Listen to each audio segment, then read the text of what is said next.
Soviet women were the only women officially admitted to frontline combat as pilots, tank drivers, machine gunners and snipers. The large number of Soviet women who took part in partisan warfare was an unexampled manifestation of their patriotism. But then Soviet women were no strangers to struggle.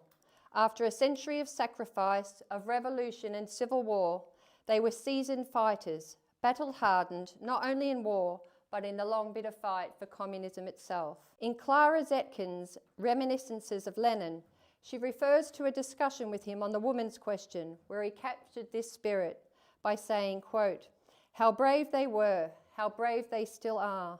Just imagine all the sufferings and privations that they bear, and they hold out because they want to establish the Soviets, because they want freedom, communism."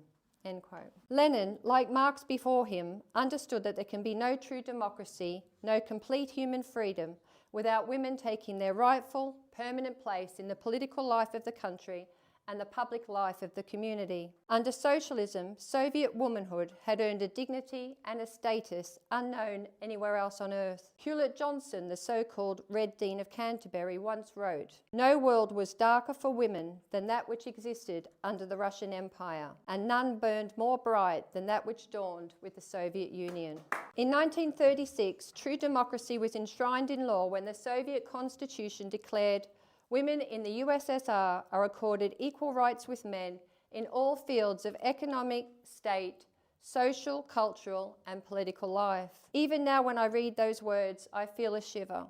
Imagine it, equality, not as a vacuous promise, but written into the very fabric of society. Women were not just equal in law, they were equal in fact. A new generation had grown up under Soviet power, a generation that knew itself as the collective owner of 1/6 of the Earth's surface, and that knowledge gave it strength beyond measure. In the Soviet Union, there was no division between soldier and civilian, old and young, man or woman. The population stood as one, the entire nation became a single living front. And here the emancipation of women proved its worth.